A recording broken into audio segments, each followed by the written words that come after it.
This is a really big topic at the moment, and we've started seeing. You'll see some data points in here from eMarketer, and it's something that has really been starting to get into the consciousness of people, and that's around building trust in data, and that has really happened because of the times that we're in at the moment. We're seeing a lot of countries around the world, and I'll give some examples from Singapore because that's where I'm based at the moment, but a lot of countries now feeling the need as we come out of lockdown restrictions or circuit breakers as they were called in Singapore, into a place where governments are now tracking our movements and as a better way to trace the spread or the impact long term of COVID-19. And that opens up a whole heap of really interesting thoughts from consumers around the collection of personal data, right? In Singapore, they're evolving the app that was created into a personal beacon that you're going to carry with you. And that, from a personal perspective, having a tracking device that you go around with can be quite intrusive. But what I'm seeing from the way this is being communicated is that there is a real trust that can be developed in the way that we're tracking data. And that's something as marketers that I don't think that we've got right in the past, and something that I think that we can really have a reset on as we move into the future. Importantly, with things like the tracking app that Singapore are introducing, is they've been really clear on the data that they're collecting, and they're only collecting a certain amount of data. They're only storing it for a certain amount of time. And so there's some really important things that I'll point to again later around how we can think about the data that we collect. So I've said that, we're being faced with a really big choice. Consumers and people around the world are being faced with a really tough decision about whether they should be tracked even more than what they are at the moment. On the surface, it doesn't really seem like a tough decision. We know that there's huge amounts of benefits in health tracing. There's really big predictive benefits in general on tracking health and being able to detect disease. But there's also, a really pressing benefit at the moment of being able to track your location and where you're being able to come in contact with other people around spreading diseases like COVID-19. So what was a really functional decision has now become emotionally quite urgent for people, because the sharing of this kind of information at this scale in this kind of forum is not something that we've been faced with before. We haven't done it in a digital world, and there's a sense of privacy of data when we go to the doctor or go to the hospital and share health information. With these two things coming together, we're seeing an urgency around decision-making around how we capture data and making the right decisions about what we do. But the one question that I asked myself when I started thinking this is how is it really different than wearable technology, right? We've had wearable technology that has been able to track our health information at a surface level. It has been able to track our location, and we have been able to share that in a recordable format in other places.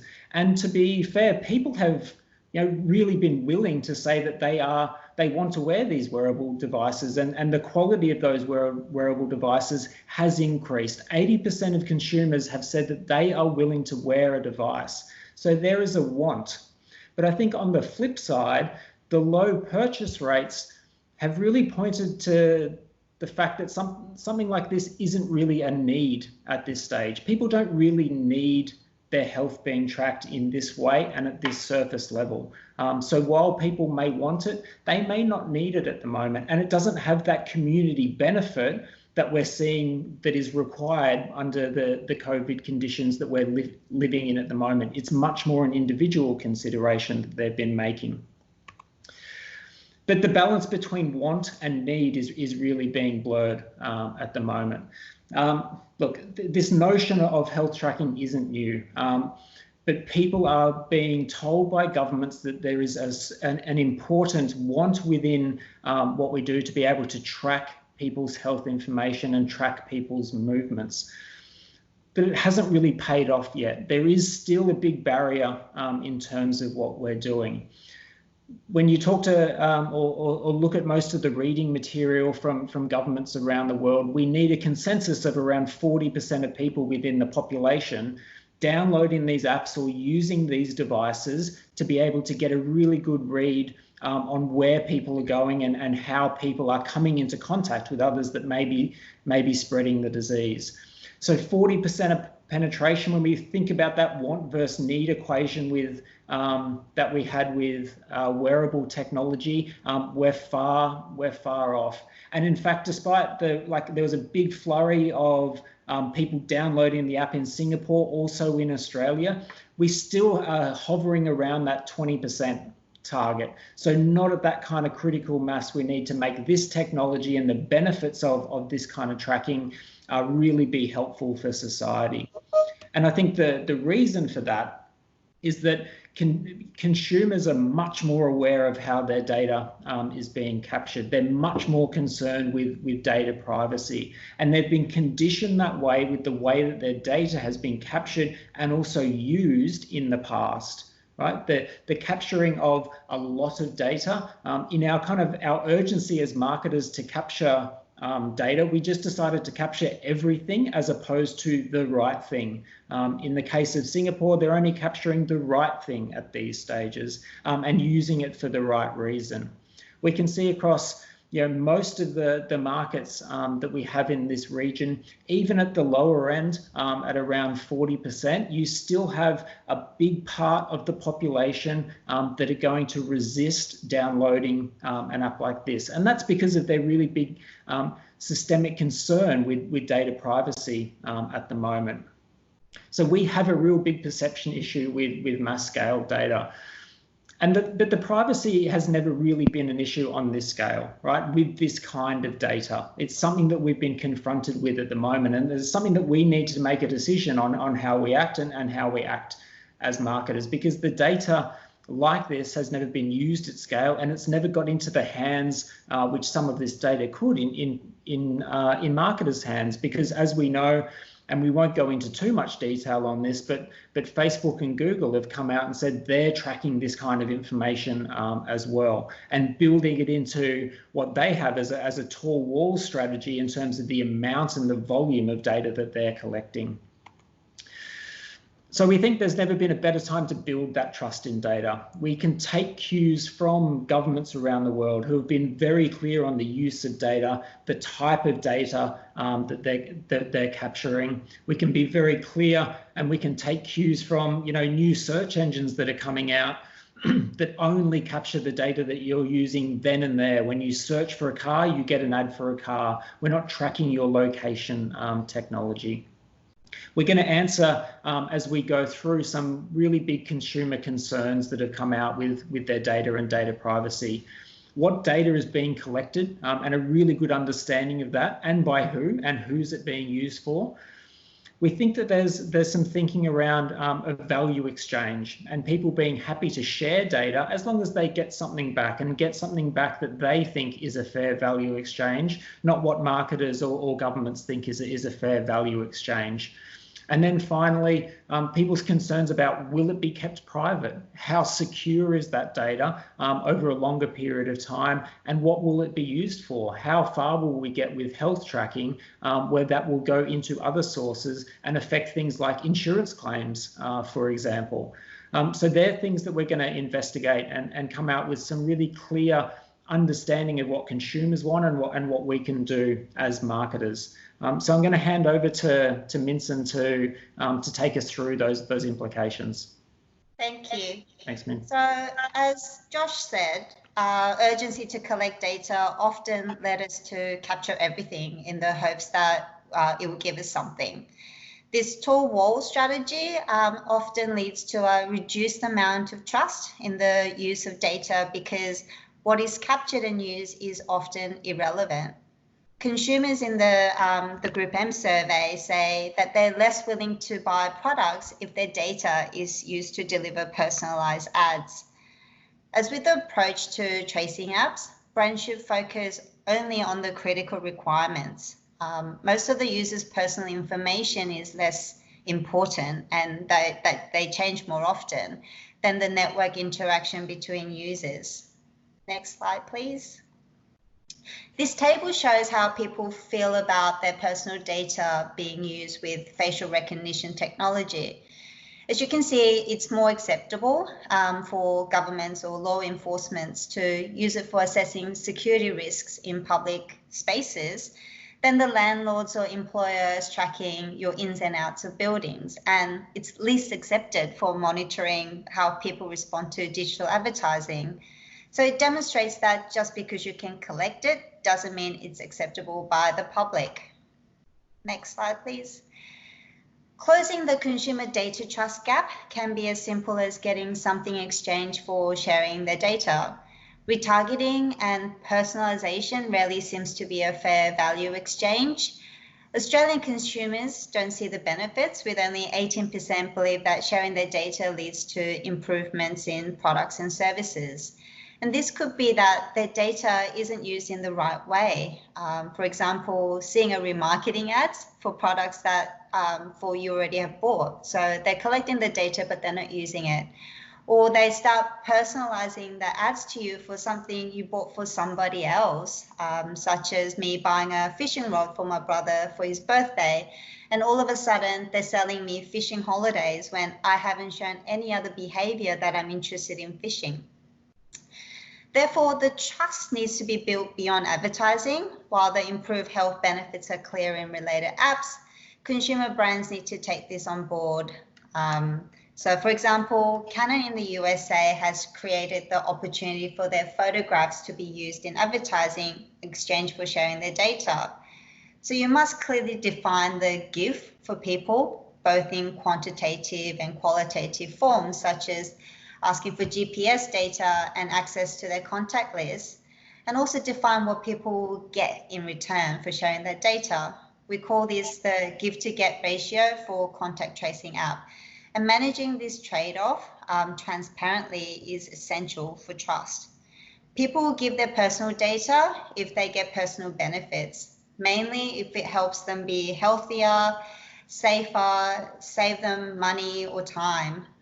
For example, with an app called You Need a Budget, I let it sync with my bank so it can see what my bank balance is. Plug in all my spending habits, where I spend it, in exchange for having convenience and information to track my expenses, give me information to budget and save money. Or there's another app called Stocard that is a mobile app. It stores all my loyalty cards and produces a digital card for me to use at point of purchase. I share all my loyalty memberships, so it knows where I shop and where I'm loyal. It shows how often I shop in those stores and where location, whether it's close to work or home. In exchange, I have the convenience of having all my cards with me without a physical wallet, get served with offers from those stores, and get all the points wherever I can. And I can also share that app with my family so that we can pull all our points from the same membership to supercharge for me to get there. So I'm giving them information and I get something in return. Next slide, please. As governments and companies encourage consumers to entrust them with their data, according to PwC, only half include proactive management of the privacy risks in their digital plans from the start. So we must have the right frameworks, partners, and technology to ensure that brands only appear in environments appropriate to them. Singaporean users have led the way, with 91% saying that they have actively restricted content in the last year.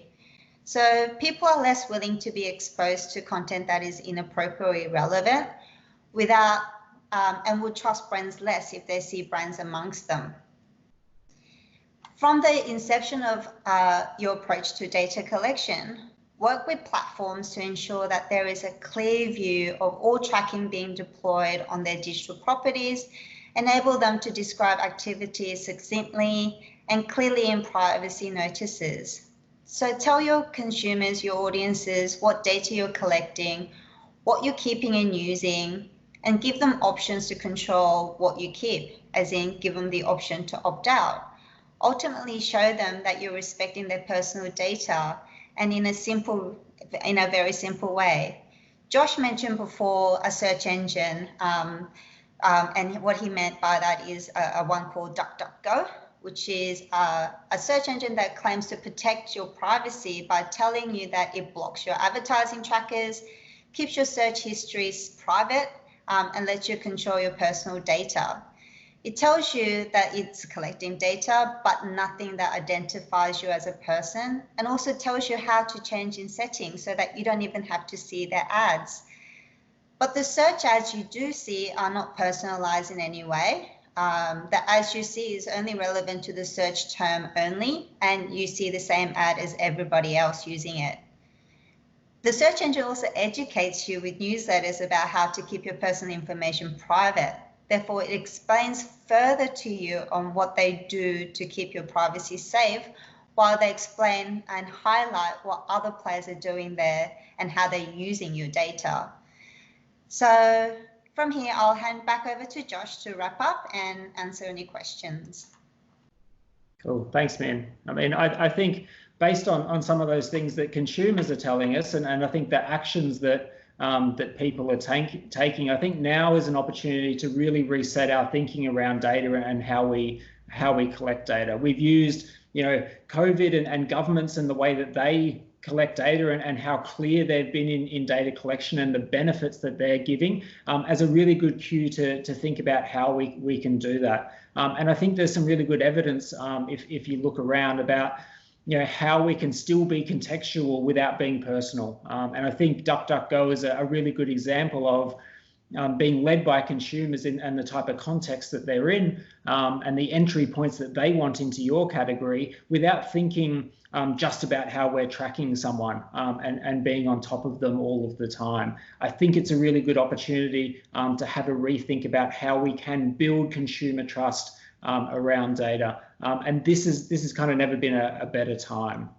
So we've got 5 key takeaways that I think that we can really action on or really be aware of as we start to think about this. It's kind of really now or never to take action. I think with the COVID situation, it is an urgency that we're seeing. But for brands, it has to be really considered. Minsun mentioned that, you know, over half of brands don't even consider privacy when they're building one of the biggest assets that they have now, which is their website. And consumers are much more aware than ever. A lot of the research was taken pre-COVID, but now that everyone has a really good understanding of how they're being tracked, what kind of tracking technology is available, then I think that consumers are going to be only much more aware than what they have. Minsun spoke very clearly about that give to get ratio and being clear. I don't think it's a very fair value exchange all the time for me to get retargeted just because I've made a small action on a site. But if I do give something and I do see value of it, then for me to give that data, I think that that's really important. We need to think carefully on the availability of data, whether we need to capture it all and whether we're going to use it all anyway. I think there's a philosophical decision that we make, but also a practicality decision that we should make as well about how we're actually going to use data within what we do.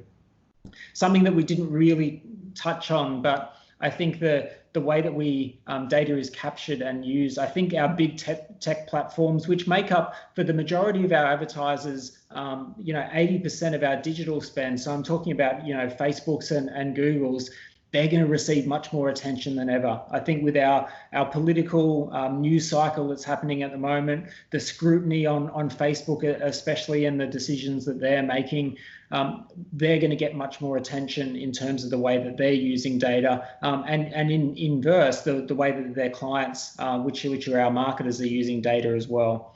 And then finally, I think we need to be really aware of emerging regulation. There's a lot of regulation coming out of Europe and America. It's emerging in this part of the world. So I think we need to be clear on that. And I think we need to be clear on those brand safety measures that we're putting in place as well. As I said, the big tech platforms in our news cycle is becoming much more politicized at the moment, given the situations and the news cycle that we're in. it's a really good segue into what we're going to talk about next week. We're going to talk about brand safety next week, and we think that this is a good extension as a dual presentation with this one. We think it's a really good extension as well because we think, you know, if people have time to come back next week, there's a lot of things that have changed within COVID. From a media and advertising perspective that don't have strong brand safety measures. I'm talking about things like gaming has become massive during the last few months, but we've never really thought about gaming from a brand safety perspective. So that's what's coming up next.